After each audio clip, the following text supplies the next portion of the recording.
Il ne sera jamais rien. Maman a fait ses valises quand j'avais 14 ans. Mon frère l'a suivi. Papa n'était qu'un propriétaire de casse automobile. Je suis resté. Chaque samedi pendant 19 ans. Quand il est mort, l'avocat a appelé, votre mère et votre frère ne font pas partie de ceci. Il a ouvert un dossier. Ses mains tremblaient. Ma mère se tenait dans l'encadrement de la porte de la cuisine, avec 2 valises, et a dit, je n'ai pas épousé un homme qui vit dans les ordures. Elle portait la robe bleue, qu'elle gardait pour l'église et les entretiens d'embauche, celle qui signifiait, qu'elle voulait être perçue comme quelqu'un de meilleur, que le milieu dans lequel elle se trouvait. Mon père était à la table de la cuisine, portant toujours ses chaussures de sécurité, avec de la graisse sous les ongles, mangeant du chili réchauffé, dans une marmite que je l'avais regardé préparer la veille au soir. Il n'a pas levé les yeux. Il n'a pas discuté. Il ne lui a pas demandé de rester. Il a pris une autre bouchée de chili, et a dit, conduis prudemment, Diane. Mon frère Kyle, âgé de 16 ans, se tenait derrière elle, avec son sac à dos sur une épaule, et les yeux fixés sur le sol. Il ne m'a pas regardé non plus. Il n'a pas dit au revoir. Il l'a suivi par la porte d'entrée, pour monter dans la Honda Civic de sa sœur, puis il a descendu l'allée de gravier, qui s'éloignait de notre maison, et laissait derrière elle la case de 6 acres, où mon père avait travaillé chaque jour de sa vie, depuis qu'il avait 22 ans. J'avais 14 ans. Je me tenais à la porte moustiquaire, et je regardais les feux arrière disparaître, au-delà de la ligne des arbres. Mon père est venu derrière moi, a posé sa main sur mon épaule, et a dit, « Tu as faim ? Il reste du chili. » C'était tout. Ce fut la nuit où ma famille s'est brisée en deux. Pas de cris, pas de porte claquée, pas de confrontation dramatique. Juste une femme en robe bleue, quittant un homme qui triait du métal pour gagner sa vie, et un garçon choisissant de la suivre, parce qu'il était assez vieux pour être embarrassé, et trop jeune pour savoir, que l'embarras n'est pas la même chose que le jugement. Je suis resté. Je ne sais pas exactement pourquoi. J'avais 14 ans, et les jeunes de 14 ans ne prennent pas de décision philosophique sur la loyauté. Je suis resté parce que le chili était chaud, que la maison m'était familière, et que mon père se tenait derrière moi, avec sa main sur mon épaule, et cela me semblait être la seule chose solide, dans un monde qui venait de s'effondrer sous mes pieds. Je suis resté parce que quelque chose en moi, quelque chose que je ne pouvais pas nommer, et que je ne comprendrais pas avant 19 ans, savait que l'homme qu'ils laissaient derrière eux, n'était pas ce qu'ils disaient de lui. 19 ans plus tard, un avocat dans un bureau du centre-ville m'a regardé, de l'autre côté d'une table en acajou, et a dit, « Monsieur Nova, votre mère et votre frère ne sont pas inclus dans cette réunion. Votre père a été très précis à ce sujet. Il a ouvert un dossier. » Ses mains tremblaient. Et tout ce que je croyais savoir sur mon père, sur la casse, sur la vie que ma mère qualifiait d'ordure, s'est avéré valoir 33 millions de dollars. Mon nom est Eric Nova. Je dois vous parler de mon père. Robert Nova, Bobby pour tous ceux qui le connaissaient, a grandi à Calumet City, dans l'Illinois, dans l'extrême sud de Chicago, dans un quartier où l'air sentait la rouille et le diesel, et où le rêve américain se résumait à une carte syndicale, et une pension de retraite. Son père, mon grand-père, travaillait dans les aciéries jusqu'à leur fermeture. Sa mère faisait des ménages.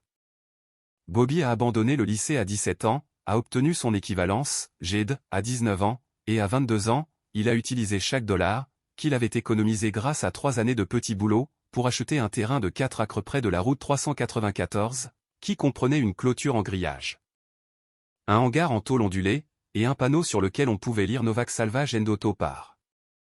Il a ajouté 2 acres de plus en 1991, lorsque le terrain adjacent a été mis en vente pour impôts impayés.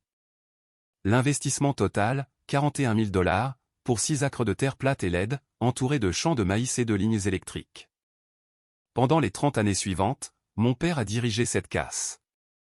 Il achetait des voitures accidentées, lors de ventes aux enchères d'assurance, les démontait pièce par pièce, et vendait les pièces détachées. Il achetait de la ferraille, provenant de chantiers de construction et d'équipes de démolition. Il récupérait de vieux appareils électroménagers, du matériel agricole, des machines industrielles, tout ce qui était fait de métal, et dont personne d'autre ne voulait plus. Il travaillait 6 jours par semaine, du lever au coucher du soleil, en chaussures de sécurité et gants en toile, avec un chalumeau de découpe dans une main, et une clé à douille dans l'autre. Il rentrait à la maison chaque soir, sentant l'huile de moteur et la limaille de fer.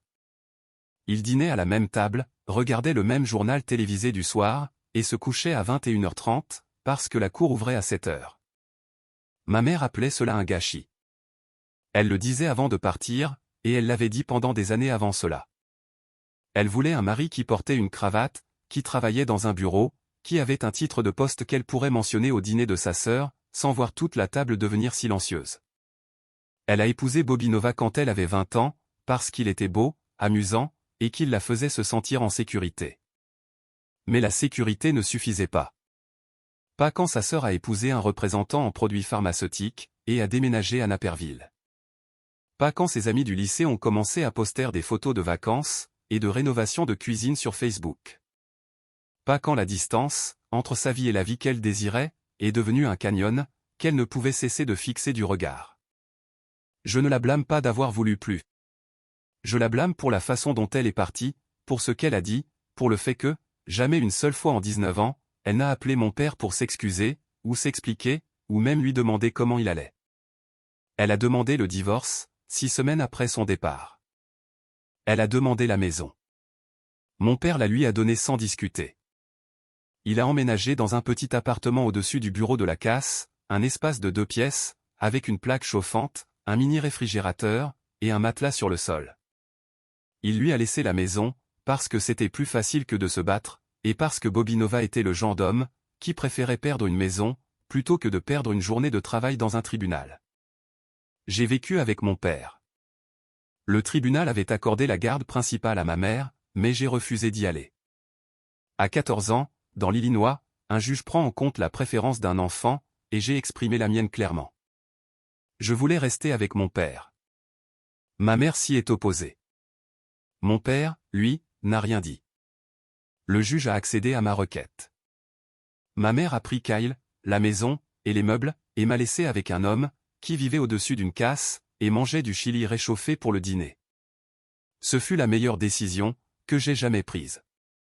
La première année fut difficile. Je ne vais pas l'idéaliser. L'appartement au-dessus du bureau était froid en hiver, et étouffant en été.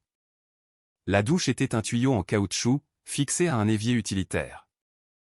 Je faisais mes devoirs sur une table pliante, pendant que mon père faisait sa comptabilité au bureau situé à 1 mètre de là, plissant les yeux sur les factures, sous une ampoule nue. J'allais à l'école en sentant la casse, peu importe à quel point je me frottais. Et les autres enfants le remarquaient. Ils le remarquent toujours. Quelqu'un a tagué « l'enfant de la casse » sur mon casier, lors de ma 2e année de lycée. Je l'ai nettoyé avant que mon père ne puisse le voir. Non pas parce que j'avais honte de lui, mais parce que je ne voulais pas qu'il sache que d'autres personnes avaient honte. Il y a eu des moments où j'ai remis en question ma décision. Quand j'avais 15 ans, Kyle a posté des photos sur Facebook de la nouvelle maison de ma mère à Naperville. Il avait sa propre chambre, avec une télévision et un ordinateur. Il y avait une piscine dans le jardin. La cuisine avait des plans de travail en granit, et un réfrigérateur avec un distributeur de glaçons. Je dormais dans une chambre, où le vent s'infiltrait par le cadre de la fenêtre, et le seul ordinateur était un ordinateur de bureau vieux de 10 ans, que mon père utilisait pour le suivi des stocks. J'ai regardé ces photos pendant un long moment. Puis j'ai fermé l'ordinateur portable, je suis descendu, et j'ai aidé mon père à décharger un plateau de camions rempli de Honda accidentés, qui provenait d'une vente aux enchères d'assurance. Nous avons travaillé jusqu'au coucher du soleil. Et quand nous sommes remontés, il a préparé des œufs brouillés et des toasts, et nous avons mangé en silence, et c'était suffisant. À l'école, j'étais invisible, pas harcelé. Pas vraiment. Juste ignoré. La conseillère d'orientation m'a convoqué en première, pour discuter de mes projets universitaires. Elle a regardé mon dossier, a vu mon adresse, et a dit, « Eric, as-tu envisagé une formation professionnelle ? Il y a d'excellents programmes au collège communautaire. » Elle n'avait pas regardé mes notes. Elle avait regardé mon code postal. J'avais une moyenne de 3,8 GPA, et elle m'orientait vers une école de métier, parce que mon adresse de domicile était une case sur la route 394. J'ai dit, je vais me débrouiller. La même chose que mon père disait pour tout. Je vais me débrouiller. Grand-père Walt, le père de mon père, est mort quand j'avais 16 ans. Il n'a rien laissé à mon père, parce qu'il n'y avait rien à laisser. Mais lors des funérailles, un ancien ouvrier métallurgiste nommé Teddy a pris mon père à part, et a dit quelque chose que j'ai surpris. Il a dit, Bobby, ton vieux père était fier de cette casse. Il a dit à tout le monde, au centre des vétérans, que son fils allait construire quelque chose là-bas, qui les obligerait tous à y regarder à 2 fois. Mon père a hoché la tête et n'a rien dit, mais ce soir-là, il est resté tard dans le bureau. Je pouvais voir la lumière depuis ma fenêtre. Il écrivait quelque chose, faisait des plans. Je ne savais pas ce qu'ils étaient. J'avais 16 ans. J'étais juste heureux que la lumière soit allumée. Cela signifiait qu'il était toujours là. Mais il y a eu autre chose, lors de cette première année. Quelque chose qui a grandi lentement, de la même manière que le métal s'oxyde, changeant la surface de tout ce qu'il touche. Mon père a commencé à m'apprendre le métier. Pas de manière formelle, pas avec des conférences ou des manuels. Il m'a appris de la façon dont il faisait tout, en le faisant devant moi, et en me laissant regarder jusqu'à ce que je comprenne. Il m'a appris à lire une voiture, pas à la conduire, mais à la lire. Comment regarder un véhicule accidenté, et savoir en quelques secondes, ce qui était récupérable. Le moteur, la transmission, l'alternateur, le démarreur, le pot catalytique. Il m'a appris quels métaux valaient la peine d'être extraits, et lesquels ne l'étaient pas. Le câblage en cuivre, les radiateurs en aluminium, le platine et le palladium à l'intérieur des pots catalytiques, qu'il retirait avec une précision chirurgicale, catalogués par poids, et stockés séparément dans une pièce verrouillée, à l'arrière de la cour. Dont je supposais qu'elle contenait des pièces de rechange. Tout a de la valeur, Eric, disait-il, en brandissant un pot catalytique corrodé, qui ressemblait à un morceau de déchet. Il faut juste savoir où regarder, et quoi chercher. La plupart des gens voient des ordures. Je vois des éléments, du palladium, du rhodium, du platine. La voiture vaut quelques centaines de dollars en pièces, mais cette petite pièce juste ici, elle vaut plus que tout le reste de la voiture réunie. Et personne ne le sait, parce que personne ne cherche. Il disait des choses comme ça, des phrases simples que j'ai archivées à l'époque, et que je ne comprendrai pleinement que des années plus tard. Il ne parlait pas seulement des pots catalytiques. Il parlait de lui-même, de moi, de la vie que ma mère avait qualifiée d'ordure, sans jamais prendre la peine de regarder à l'intérieur. Chaque samedi pendant 19 ans, j'ai travaillé avec mon père à la casse. Pendant le lycée, pendant l'université communautaire, pendant mon apprentissage d'électricien, et pendant les premières années de la création de ma propre entreprise d'entrepreneur.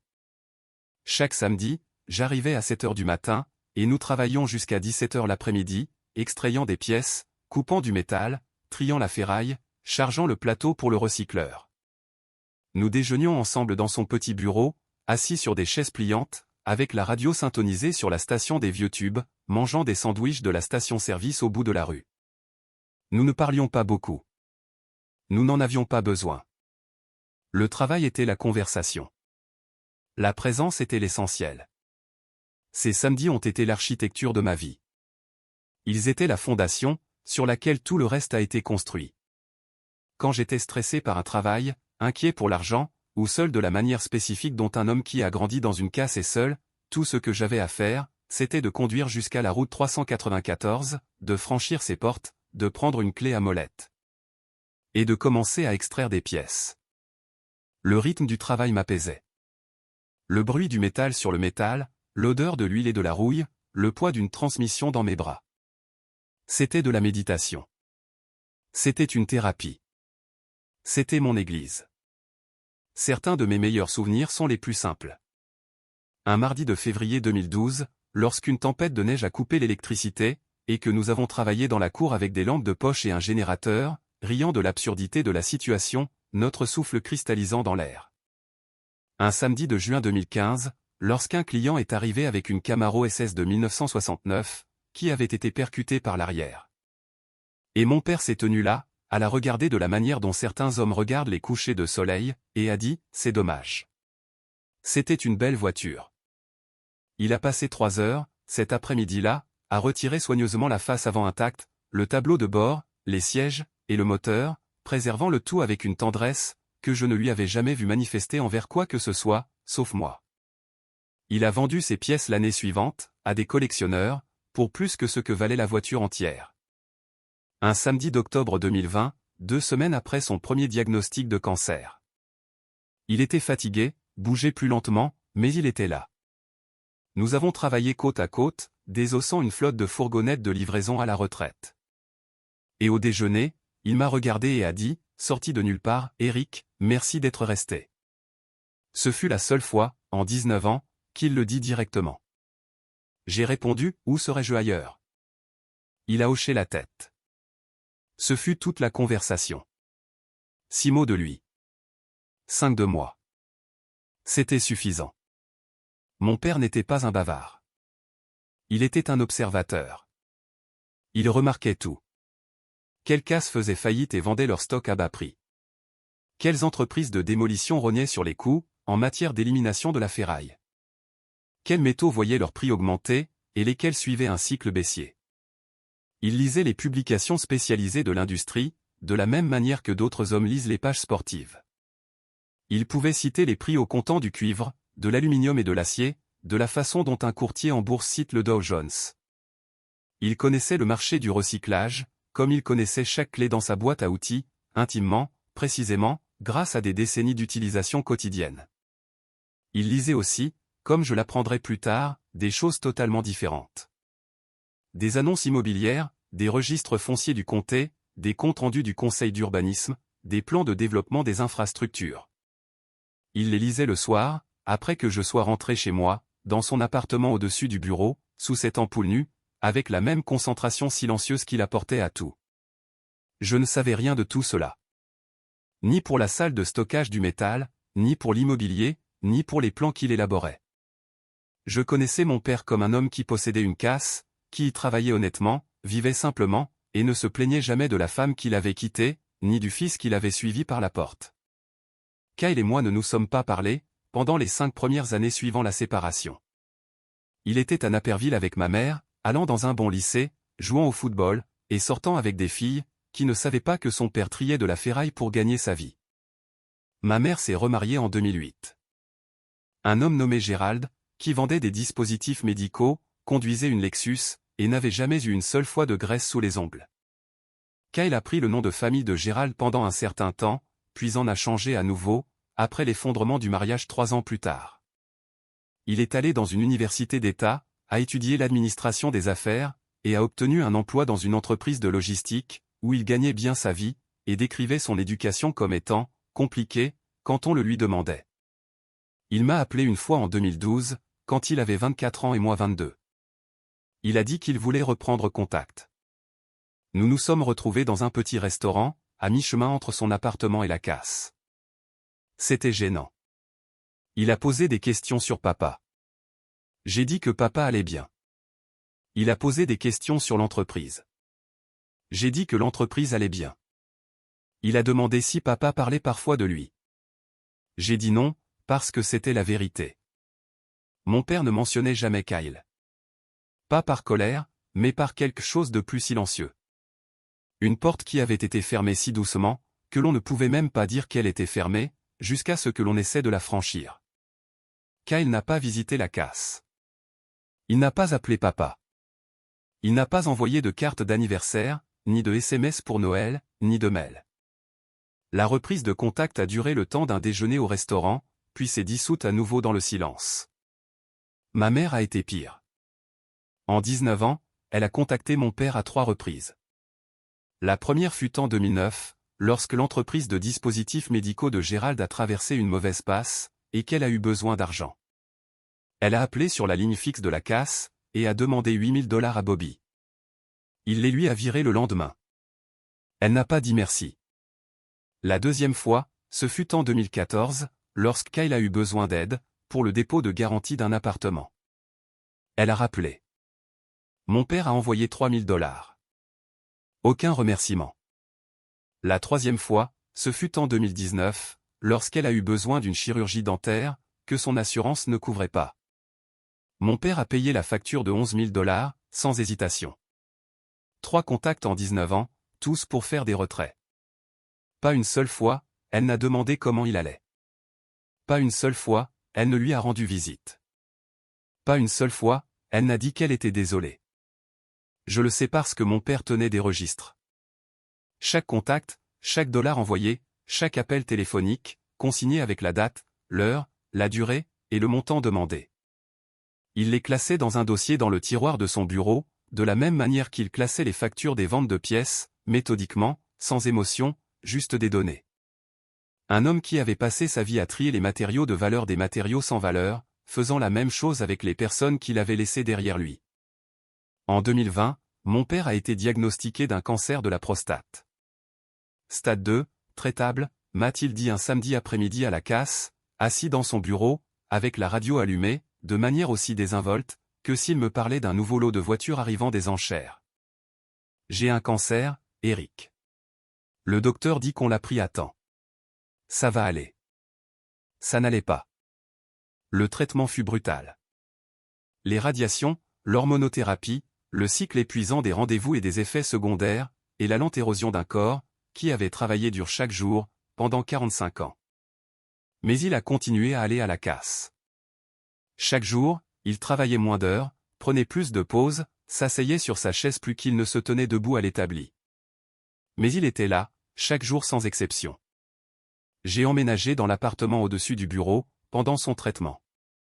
Je gérais la casse le matin, pendant qu'il se reposait. Je le conduisais à ses rendez-vous. Je lui cuisinais le dîner sur la plaque chauffante, un vrai dîner, pas des sandwichs de station-service, parce que quelque part au cours des 19 années précédentes, j'avais appris à cuisiner. Et quelque part, dans le processus de voir mon père affronter le cancer seul, j'avais appris que nourrir quelqu'un est la forme d'amour la plus fondamentale qui soit. Il est entré en rémission en 2021. Pendant un an, les choses ont semblé presque normales. Nous avons célébré tranquillement, de la manière dont nous faisions tout, avec un samedi à la casse, des steaks sur un grill portable derrière le bureau, 2 bouteilles de bière, la radio allumée, et le soleil se couchant derrière le camion à plateau. Il m'a regardé ce soir-là, avec une expression que j'avais rarement vue sur son visage. Pas du bonheur exactement, mais de la satisfaction. La satisfaction d'un homme qui a construit quelque chose de ses mains, et qui a survécu assez longtemps pour le voir se tenir debout. Le cancer est revenu en 2023. Cette fois, stade 4, métastatique. L'oncologue était une jeune femme qui parlait avec précaution.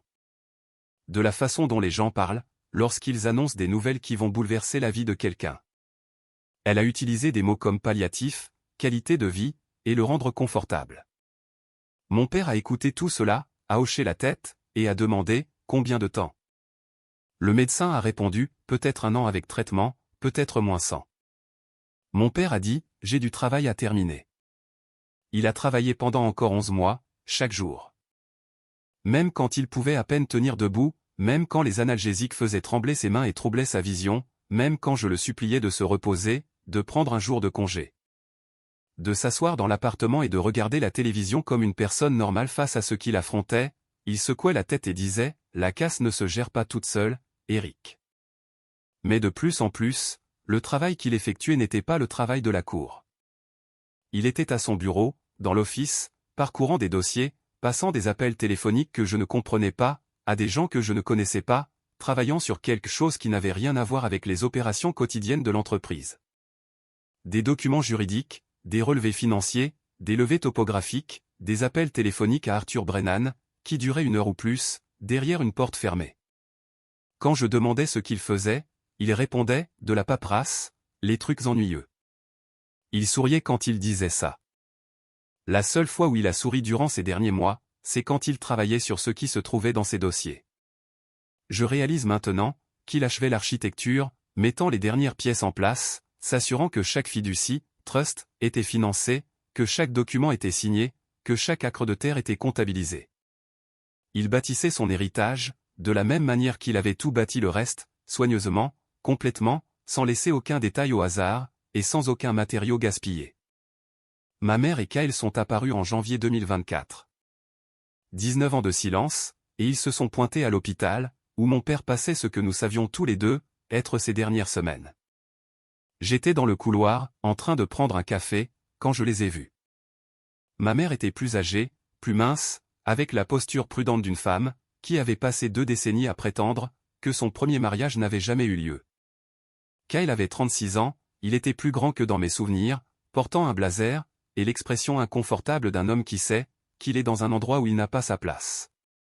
Ma mère a dit « Eric, nous avons entendu parler de ton père. 19 ans. J'ai dit, tu as entendu parler de lui il y a 19 ans, maman. Tu ne t'en es juste pas soucié jusqu'à maintenant. Ce n'est pas juste. Est-ce pour cela que vous êtes ici? Pour être juste? Kyle s'est avancé. Je suis toujours son fils, Eric. Tu n'es plus son fils depuis que tu as franchi la porte d'entrée, avec un sac à dos sur l'épaule, sans te retourner.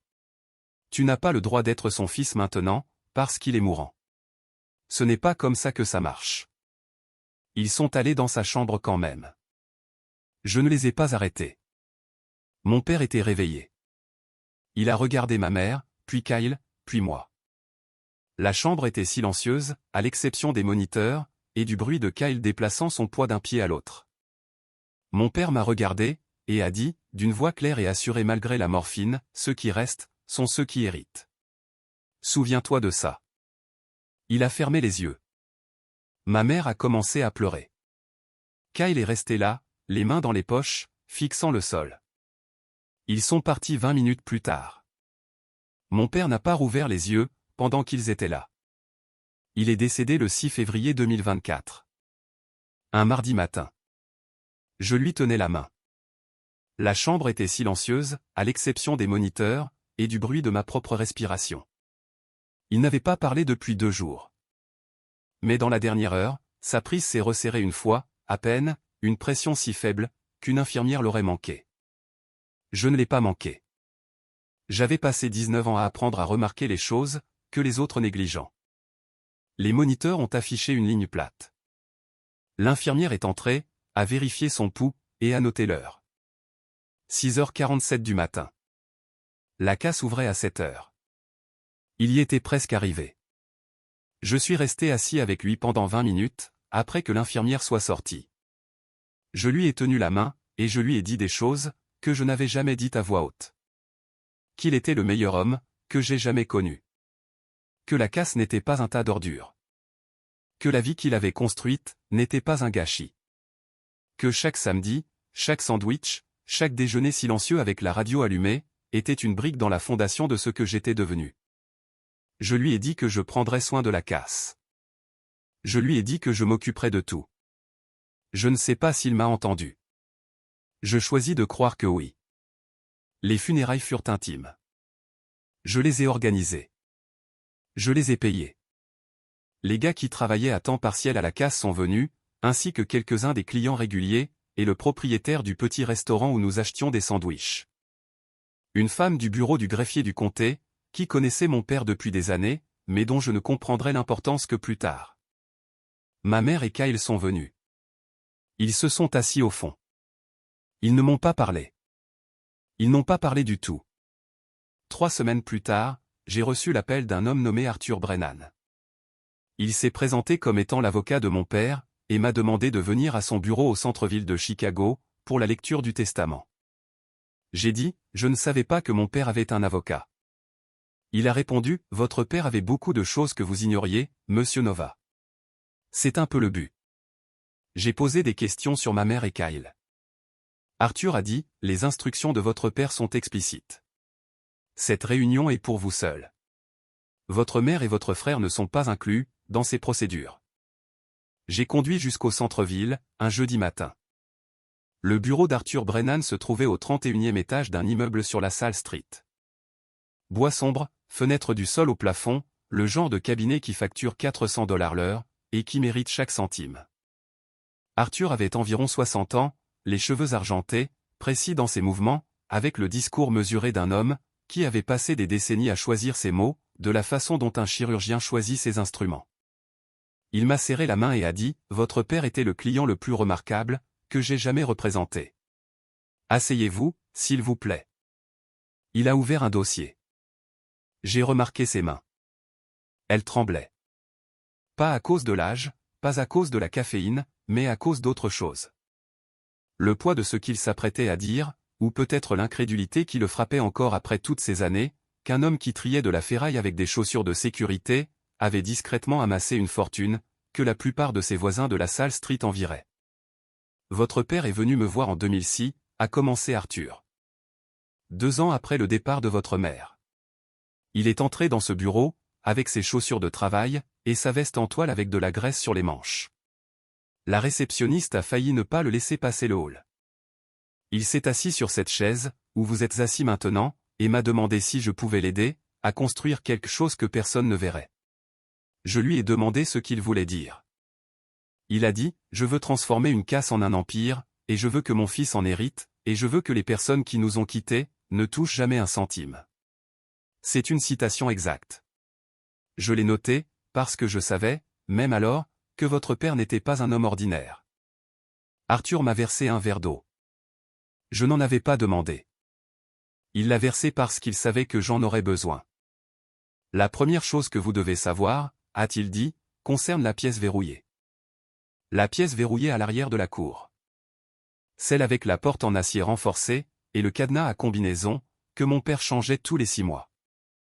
Celle devant laquelle j'étais passé un millier de samedis, sans jamais demander ce qu'il y avait à l'intérieur. J'avais supposé qu'elle contenait des pièces de rechange. Un excédent d'inventaire. Peut-être des équipements trop précieux pour être laissés dans la cour ouverte. Mon père ne m'avait jamais proposé de me la montrer, et je n'avais jamais demandé, parce que la règle non dite de notre relation, était que je lui faisais totalement confiance, et qu'il me dirait ce que j'avais besoin de savoir, quand j'aurais besoin de le savoir. Arthur a exposé l'histoire, la vraie histoire.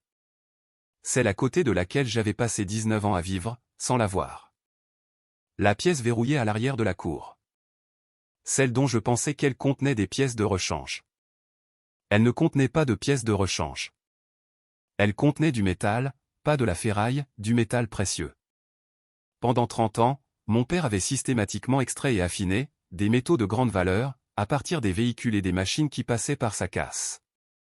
Les pots catalytiques produisaient du platine, du palladium, et du rhodium, des métaux dont la valeur avait monté en flèche au cours des 2 dernières décennies. Le câblage en cuivre, arraché à la main de chaque véhicule, était nettoyé, classé, et stocké. Les circuits imprimés des voitures plus récentes, étaient dépouillés de leur or, de leur argent, et de leur palladium.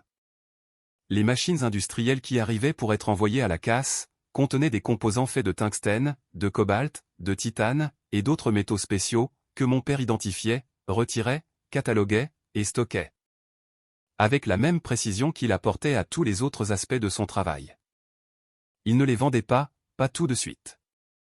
Il les stockait année après année, tonne après tonne, dans une pièce climatisée derrière une porte en acier renforcé, devant laquelle j'étais passé 1000 fois, sans jamais demander ce qu'il y avait à l'intérieur. Il attendait que les prix atteignent des sommets, vendait par lot stratégique, par l'intermédiaire d'un négociant en métaux précieux agréé dans l'Indiana, et réinvestissait les bénéfices. Arthur Brennan gérait le côté financier. Le négociant en métaux précieux, un homme nommé Frank Corgan, qui achetait à mon père depuis 1998, a confirmé la longue relation et le volume stupéfiant. Valeur actuelle des métaux stockés, et des bénéfices d'investissement accumulés, 9,2 millions de dollars. J'ai fixé Arthur. Il n'avait pas terminé. Les métaux ne sont qu'une partie de tout cela, a-t-il dit. L'actif le plus important, c'est la terre. Il s'est levé et s'est dirigé vers une carte accrochée au mur, derrière son bureau. Je ne l'avais pas remarqué auparavant. C'était une carte d'arpentage du comté du corridor de la route 394, plastifiée, avec des marques tracées à la main, à l'encre rouge et bleue. 7 parcelles entourées de rouge, entourant un bloc central de 6 acres entourés de bleu. Le bloc bleu était la casse. Les parcelles rouges représentaient les terres, que mon père achetait discrètement, depuis plus de 2 décennies. À partir de 1993, un an avant le départ de ma mère, mon père avait commencé à acheter les parcelles de terre, entourant la casse. C'étaient des terres agricoles bon marché, pour la plupart des terrains vagues dont personne ne voulait, parce qu'ils étaient trop près d'une casse, et trop loin de tout le reste. Il les achetait lors de ventes pour impôts impayés, lors de ventes aux enchères de succession de fermiers qui prenaient leur retraite, et qui ne trouvaient pas d'acheteurs. Cette parcelle en 15 ans, totalisant 112 acres. Il avait payé entre 4 000 et 18 000 dollars par parcelle.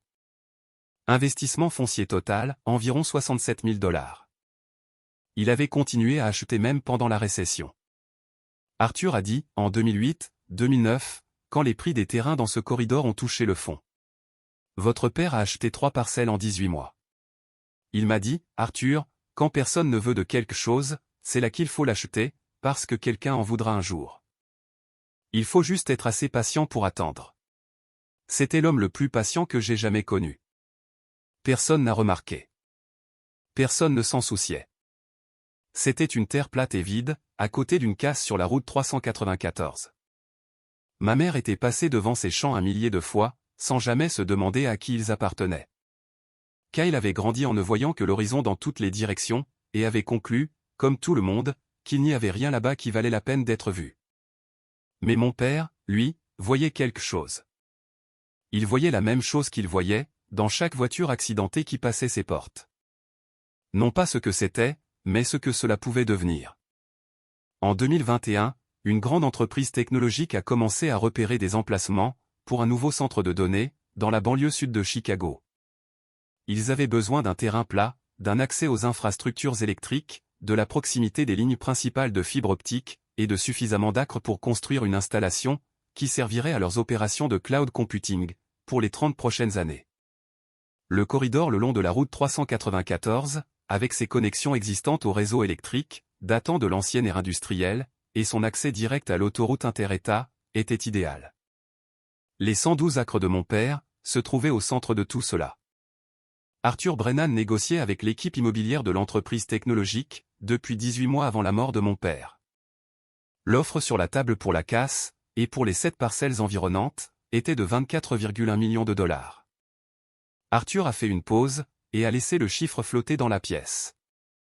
24,1 millions de dollars, pour des terres que mon père avait achetées pour 67 000 dollars, au cours de 15 années d'une accumulation patiente et invisible. Combiné avec le portefeuille de métaux précieux, la succession totale valait environ 33 millions de dollars. Votre père m'a demandé de vous dire quelque chose, a déclaré Arthur. Il a ouvert une enveloppe séparée et a lu à haute voix. La lettre était courte. Mon père n'était pas un homme de beaucoup de mots. Eric, je sais que tu pensais que je ne faisais que trier de la ferraille. Je triais notre avenir. Chaque pot catalytique, chaque acre, chaque samedi où tu t'es présenté. Tout cela faisait partie de la même chose. Je n'ai pas construit ça pour l'argent. Je l'ai construit, parce qu'un homme doit laisser quelque chose derrière lui, qui prouve qu'il était là. Ta mère a dit que je ne serais jamais rien. Elle avait tort. J'étais quelque chose tous les jours. J'étais ton père. Et c'était suffisant pour moi. Mais je voulais m'assurer que ce serait suffisant pour toi, aussi. Ceux qui restent, sont ceux qui héritent. Tu es resté. Ceci est à toi. La totalité. Je t'aime, papa. Je ne pouvais pas parler. Arthur est resté assis tranquillement en face de moi, pendant que je tenais cette lettre, et que j'essayais de respirer à travers la pression dans ma poitrine. Mon père, Bobby Nova, l'homme de la casse, l'homme que ma mère avait quitté parce qu'il triait des ordures. Il avait bâti 33 millions de dollars à partir de voitures accidentées et de terre vide, et avec le genre de patience, que la plupart des gens confondent avec de la résignation. J'ai conduit pour retourner à la casse, cet après-midi-là.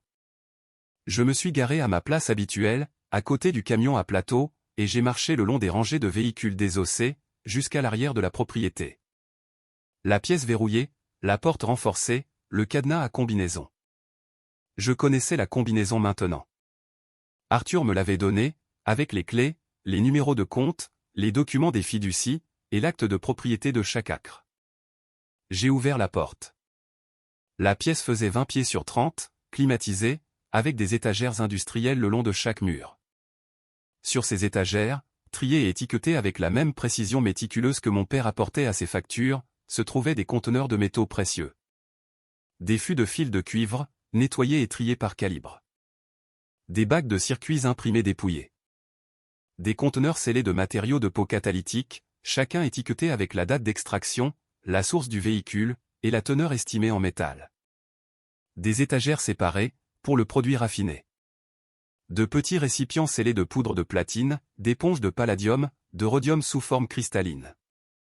Une armoire verrouillée contre le mur du fond, contenait les objets les plus précieux, de l'or récupéré sur des circuits imprimés et des connecteurs, de l'argent provenant de contacts électriques, du cobalt et du tungstène issus de composants de machines industrielles. Je suis resté dans cette pièce pendant 1 heure. J'ai pris un conteneur de palladium, et je l'ai tenu dans ma main. Il pesait moins d'1 livre. Il valait plus que le camion de mon père. J'ai pensé à tous ces samedis matins, que j'avais passés dans cette cour, à extraire des pots catalytiques, et à les jeter dans un bac, sans savoir ce qu'ils contenaient.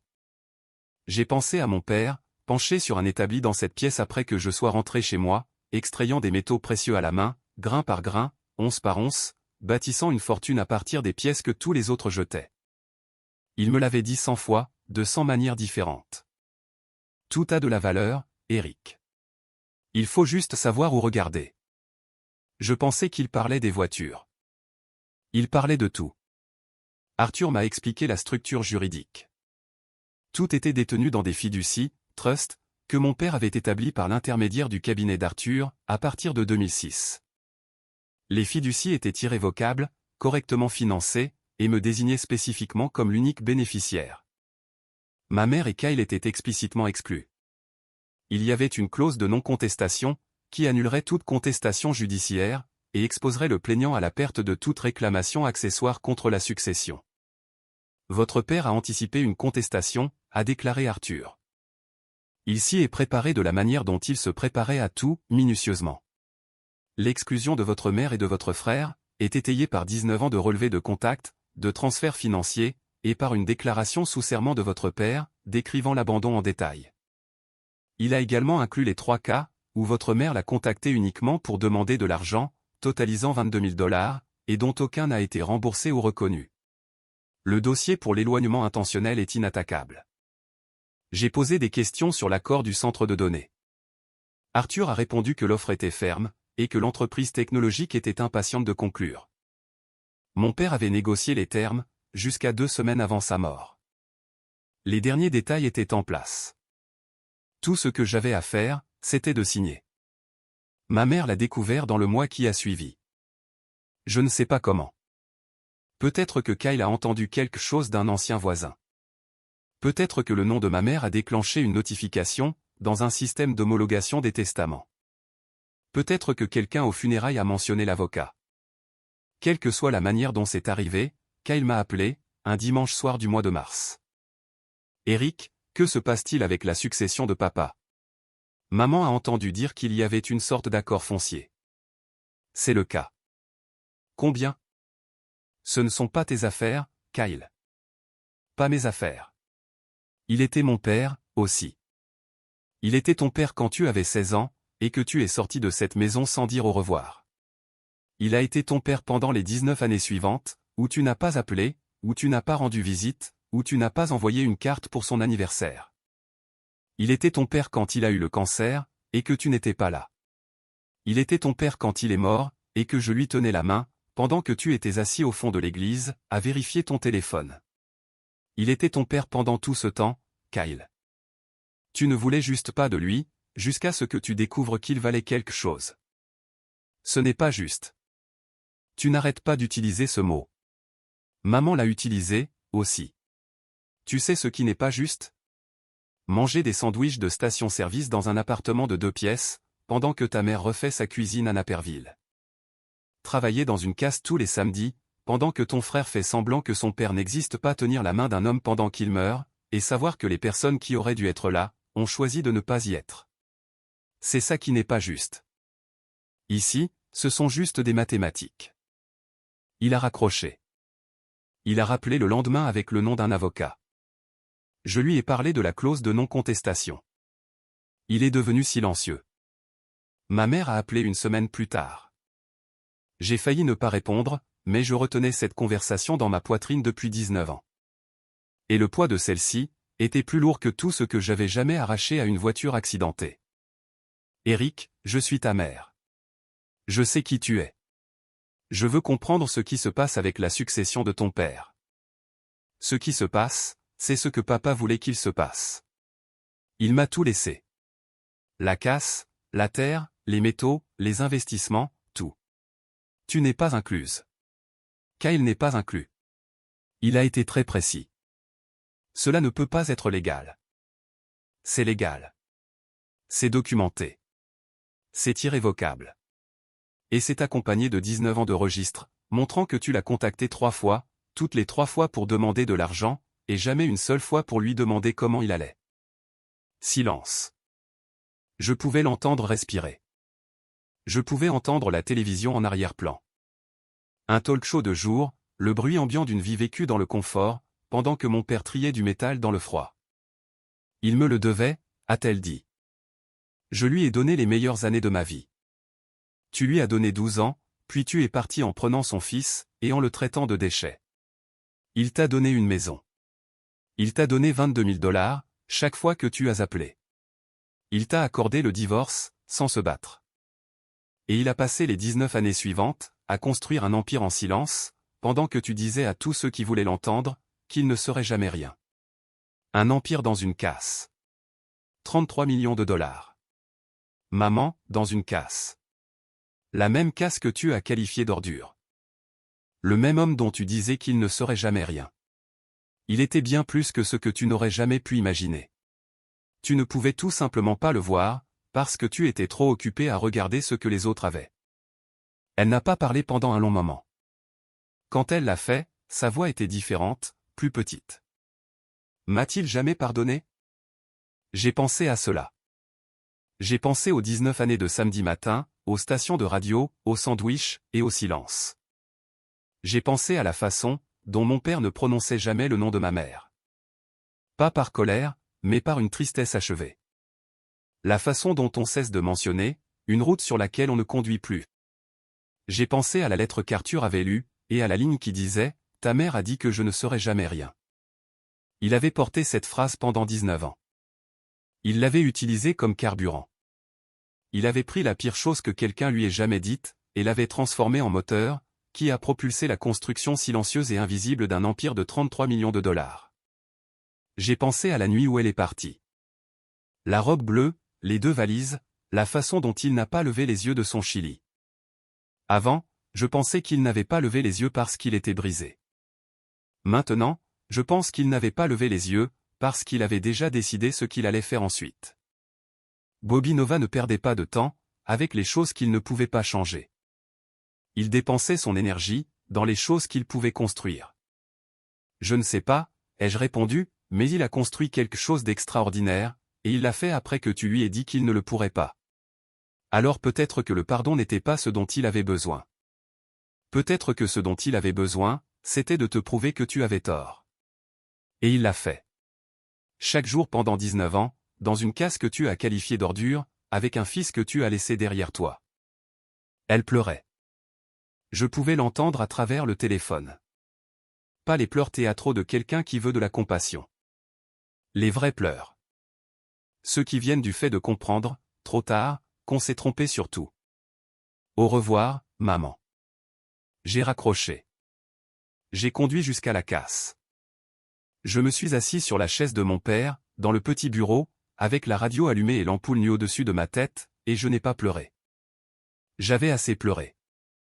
J'ai mangé un sandwich de la station-service, j'ai regardé le tableau de liège couvert de factures et de notes avec l'écriture de mon père, et je me suis senti, pour la première fois de ma vie, exactement à l'endroit où j'étais censé être. J'ai signé l'accord du centre de données en avril. 24,1 millions de $, pour 112 acres de terre que mon père avait achetés pour 67 000. Le portefeuille de métaux a été liquidé sur 6 mois, via l'entreprise de Frank Corgan, rapportant net 9,2 millions après frais et impôts. La casse en elle-même ne faisait pas partie de la transaction. Je l'ai gardée. J'ai gardé les 6 acres, le hangar en tôle ondulée, le bureau avec l'appartement au-dessus, les chaises pliantes, la radio qui captait encore la station des vieux tubes. Je l'ai gardé, parce que c'était à mon père, et parce que c'était à moi, et parce que certaines choses ne sont pas à vendre, quelle que soit leur valeur. Je vais toujours à la casse le samedi. Je travaille différemment maintenant. J'ai embauché une équipe, 5 gars qui extraient les pièces, trient le métal, et gèrent les opérations quotidiennes. Mais le samedi, je suis là. J'arrive à 7 heures. Je mets mes chaussures de travail. J'extrais des pièces, je coupe du métal, je déjeune dans le bureau avec la radio allumée. Je m'assois sur la même chaise pliante, où mon père s'asseyait. Au même bureau où il faisait ses comptes sous une ampoule nue, dans le même espace où il a mangé du chili, la nuit où ma mère est partie, sans sourciller. Le centre de données est en construction, sur les terres au nord et à l'est. Je peux voir les grues depuis la casse. Des poutres en acier s'élevant, de la terre plate de l'Illinois. Le squelette d'un bâtiment qui stockera des données pour des millions de personnes, construit sur une terre que mon père a achetée pour des broutilles, parce qu'il pouvait voir ce que personne d'autre ne pouvait voir.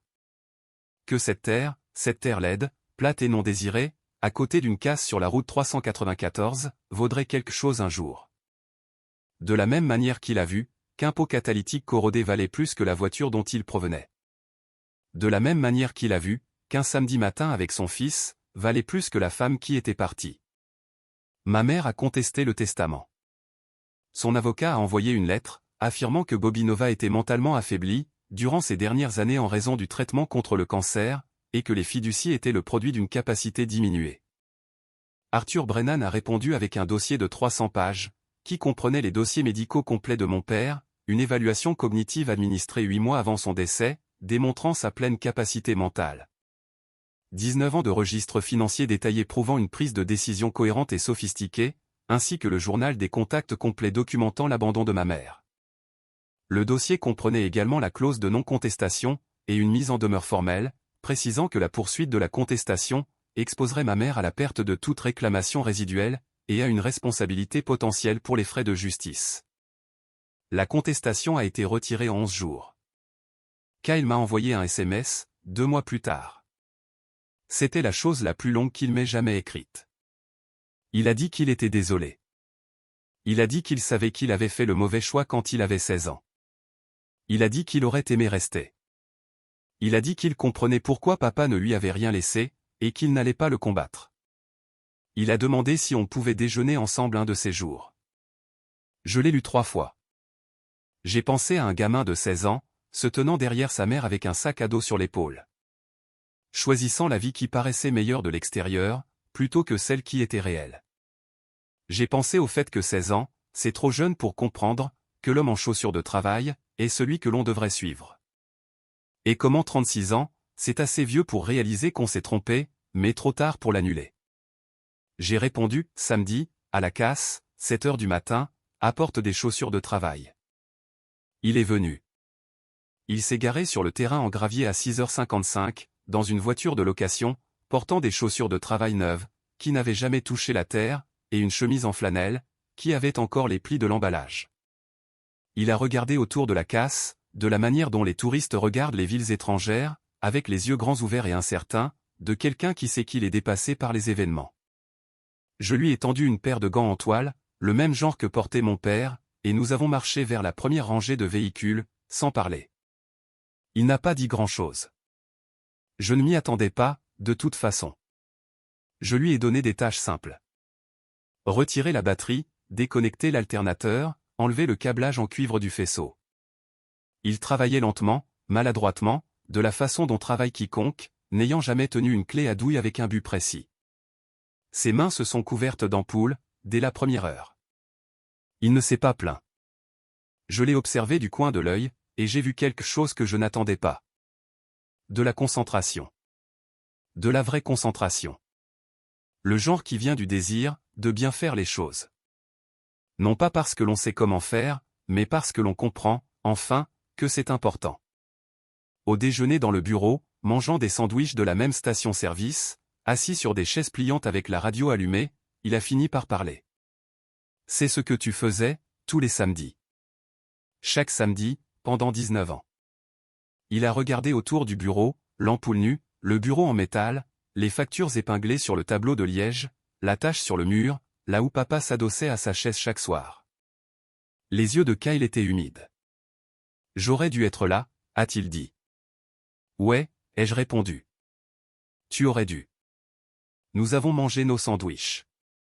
La radio jouait, et par la fenêtre, au-delà de la clôture en grillage, des rangées de voitures désossées, et du plat horizon de l'Illinois, les grues tournaient lentement contre le ciel, construisant quelque chose de nouveau, sur une terre que tous les autres pensaient sans valeur. Mon père avait raison à propos de la terre, à propos du métal, à propos des pots catalytiques, du câblage en cuivre, des cartes de zonage, et de la patience qu'il faut, pour transformer le rien en quelque chose. Il avait raison sur toute la ligne. Mais la chose sur laquelle il avait le plus raison, était la chose la plus simple, qu'il m'ait jamais dite. Ceux qui restent, sont ceux qui héritent. Je suis resté, mais pas pour l'argent. Je ne savais rien pour l'argent. Je suis resté parce que le Chili était chaud, et que l'homme qui l'avait préparé, était mon père. Et parfois, c'est suffisant. Parfois, rester, c'est tout ce qui compte. L'acte tout entier. La mesure complète de qui vous êtes, de ce en quoi vous croyez, et du poids que vous pouvez porter, sans vous briser. Mon père a porté le poids d'une casse, d'une famille brisée, et d'une femme qui disait, qu'il ne serait jamais rien. Il l'a porté pendant 30 ans. Il l'a porté silencieusement, sans se plaindre, sans demander de compassion, sans dire à personne, ce qu'il construisait en dessous. 33 millions de dollars, dans une casse, sur une terre dont personne ne voulait, dans un métal que personne ne valorisait. Construit par un homme, que personne ne voyait, à part moi. Je l'ai vu, chaque samedi, pendant 19 ans. C'est cela l'héritage, pas l'argent, pas la terre, pas l'accord du centre de données, ni le portefeuille de métaux précieux, ni les fiducies qu'Arthur Brennan a construites, avec la précision d'un maître architecte. Le véritable héritage, c'est ça, j'étais là. Je me suis présenté. J'ai extrait des pièces, j'ai mangé des sandwichs, et je me suis assis en silence, avec un homme qui méritait mieux, que ce que la vie lui a donné, et qui a construit quelque chose d'extraordinaire, malgré tout. Ceux qui restent, sont ceux qui héritent. Je suis resté.